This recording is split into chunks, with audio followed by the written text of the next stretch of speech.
This is our second video in how to use the admin program. Today we're going to talk about the utilities screen. So we start with the admin root screen and click on the utilities button, and you get this screen here. There's not very much on this screen.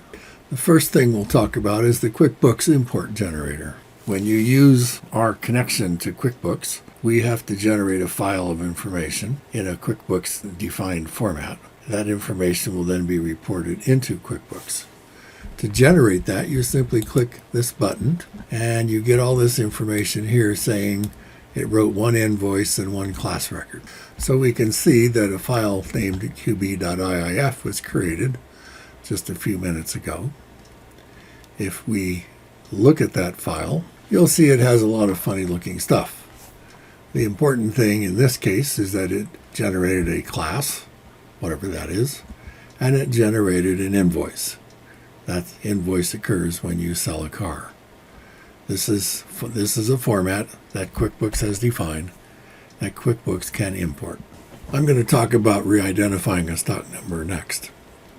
This is if you put in a car and you found it was in the wrong stock number, you can change that.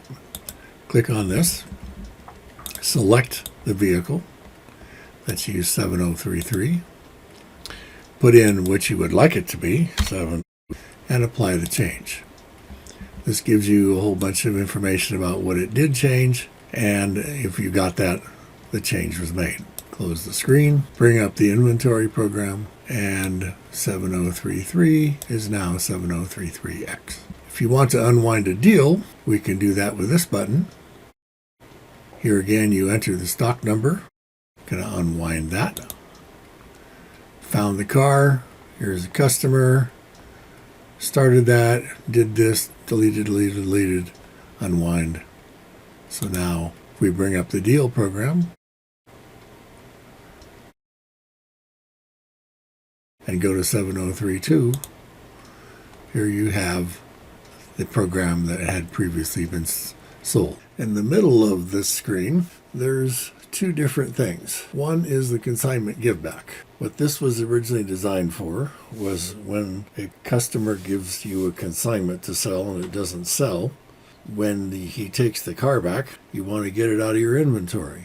And this is a way to do it. However, I've also provided a way to put it back in your inventory if he decides he's going to let you give it another try. So to take it out of inventory, so first you enter a stock number that's in inventory into that entry box in the middle, and then you click the Consignment Give Back button. It's going to ask you some questions. It says the consignment box wasn't checked when you stocked this car in, but you can still remove it. And here it says what it did. It deleted this record, this record, this record, this record. And so that when you go to the inventory program and look for it, you won't find it. The second set of boxes is kind of weird. A customer asked me for a way to delete pending deals.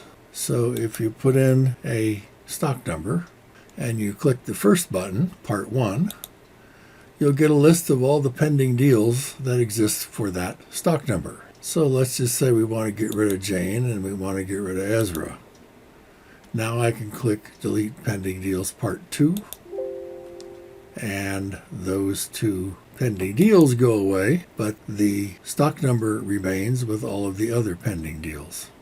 These last two buttons over here on the right are kind of bizarre also.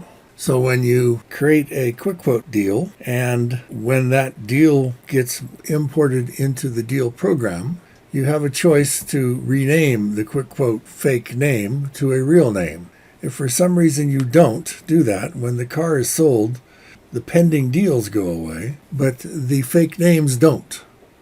So clicking this button allows you to clean up those fake names. In this case, there was only 2 of them. Clean up the log files. Every time you make a change to the deal program or the inventory program or anything else, a log file is generated for that change. We don't log the initial entry, but we don't log all changes after that. Well, this really builds up. I've got clients that have 60 and 70,000 log records. So this is a way to get rid of some of them. Over here, you put in the number of months back that you want the log files to be cleaned up. Click the button, and you can see here it deleted 10,281 records. They're gone. You ain't going to get them back. That pretty much shows you everything that this screen has to offer. That pretty much finishes the discussion on the utilities page. The next one we're going to talk about will be the reports page.